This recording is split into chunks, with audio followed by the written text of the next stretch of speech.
la ferme. Pensez à la France. Elle est devant.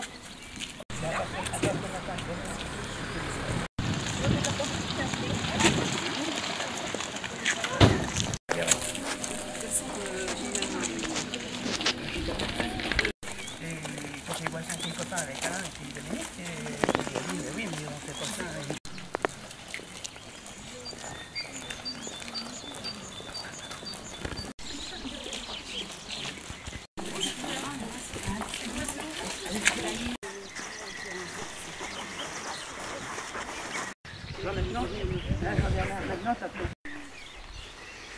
Mesdames, Messieurs, bonjour. Nous célébrons aujourd'hui le 68e anniversaire de la victoire des Alliés le 8 mai 1945 sur l'Allemagne nazie. Ainsi s'achevait une tragédie qui pour la France avait commencé 5 ans plus tôt par la défaite de son armée, se poursuivant par une avilissante occupation dont les conséquences sont désormais bien connues de tous: collaboration, humiliation, déportation, extermination. Pourtant, dès juin 1940, certains refusèrent l'inacceptable. Auprès du général de Gaulle à Londres, formant les forces françaises libres, ou au sein de la résistance intérieure, ces idéalistes, ces patriotes, allaient entraîner à leur suite ces femmes et ces hommes, ces soutiens de la gloire, comme les appellera Pierre Brossolette. Ces combattants, venus de tous horizons, s'associèrent progressivement en réseau pour mener des actions de diverses natures: communication clandestine, sabotage, aide aux fugitifs et notamment aux enfants juifs persécutés. L'unificateur de cette résistance, Jean Moulin, créa le Conseil national de la résistance dont il présidera la première réunion le 27 mai 1943, il y aura 70 ans dans quelques jours. Parallèlement, la formation de Maquis constitua un échelon supplémentaire dans la lutte contre l'ennemi, contribuant à la réussite des débarquements et à la libération du territoire national. Dès l'automne 1943, la libération de la Corse fut l'œuvre conjointe des résistants de l'île et des soldats de l'armée d'Afrique. De quelles abnégations ont-ils fait preuve, tous ces combattants de l'armée des ombres, célébrés en 1943 par Joseph Kessel pour que la liberté triomphe enfin?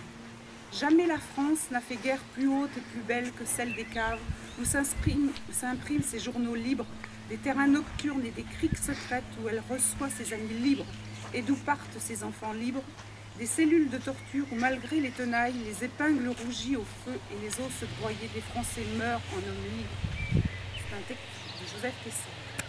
Unis par un même idéal, leur courage et leur volonté furent plus forts que tout.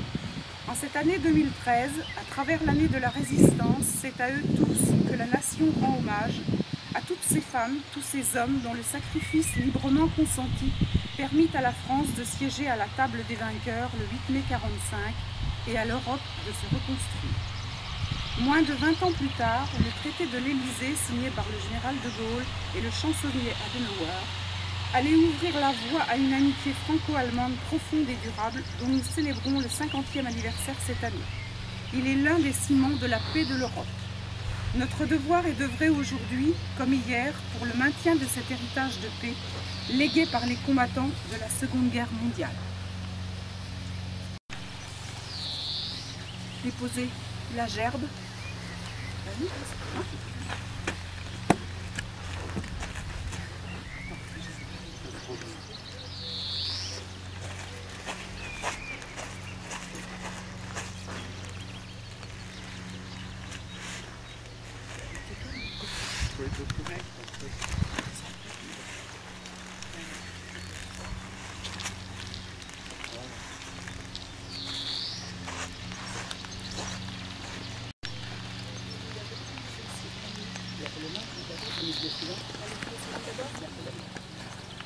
Donc on va procéder à la minute de silence.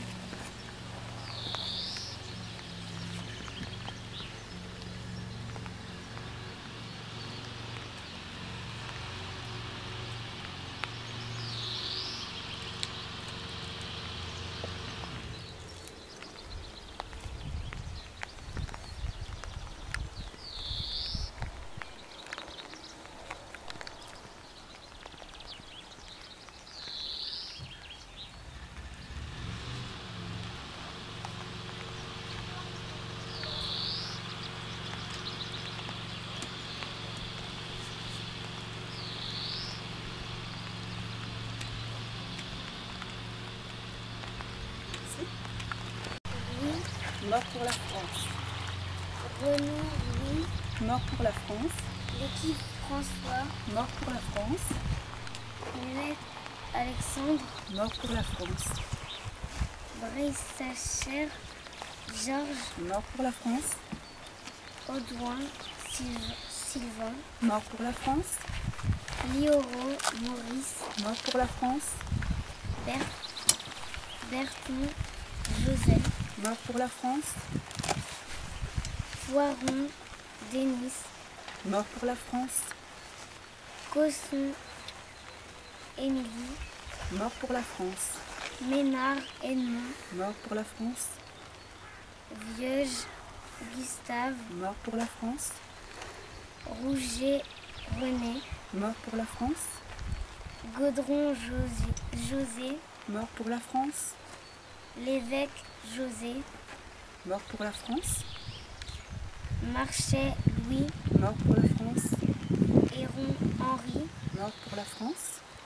Barré Jean. Mort pour la France. Robin Prosper. Mort pour la France. Moncelet Georges. Mort pour la France. Chandonnet Jean. Mort pour la France. Zavary Henri. Mort pour la France. Coutard Alexandre. Mort pour la France. Vivian Eugène. Mort pour la France. Bozard Louis. Mort pour la France.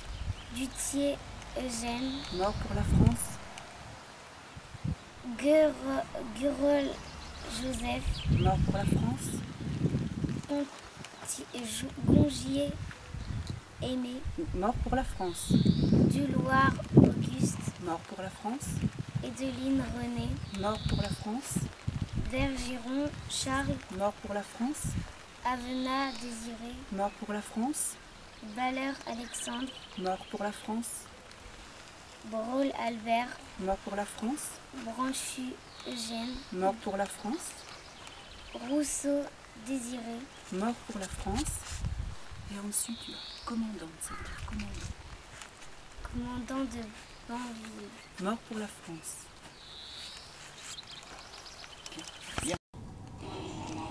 Je vais chanter la marchelette. À nos enfants de la patrie, le jour de gloire est arrivé. Contre nous de la tyrannie, les dragues sanglantes élevées, les dragues sanglantes élevées.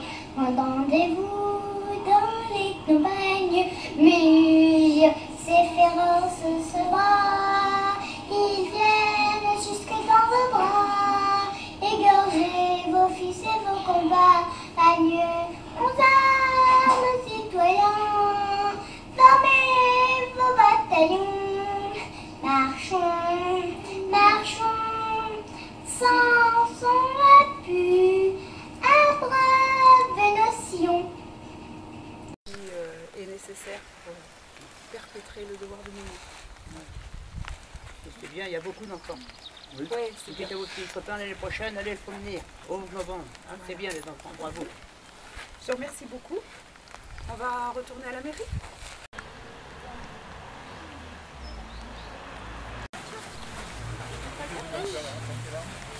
Moi, ça fait plaisir qu'elle achète. Ça fait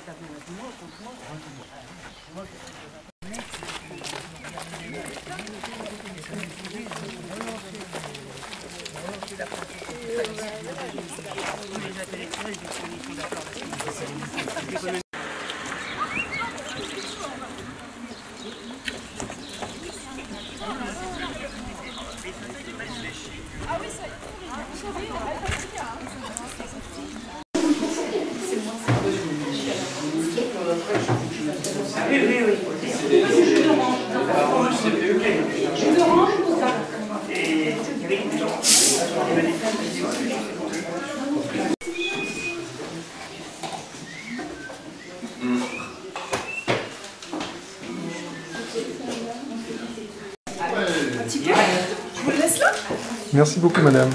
À la commune. À la commune. Avec une pensée pour Puis longue vie à nos combattants du destin.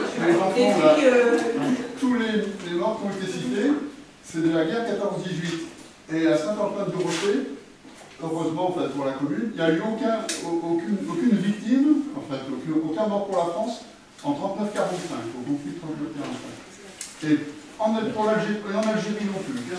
Donc la commune est quand même privilégiée. Par contre, il y a eu beaucoup de victimes à la guerre 14-18. Ça dépend. En 39-45. En fait, il n'y a pas eu beaucoup de conflits en fait, dans cette région.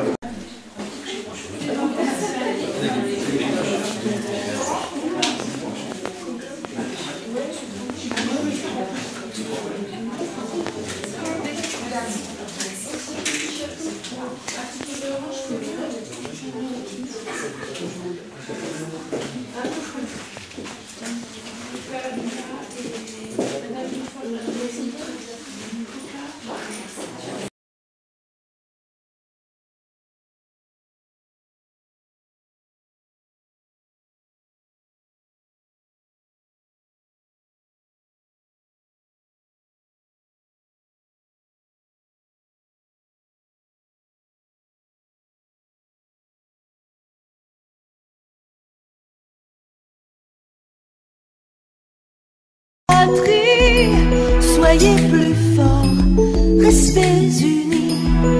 Vous avez connu la souffrance, vous avez vaincu la violence.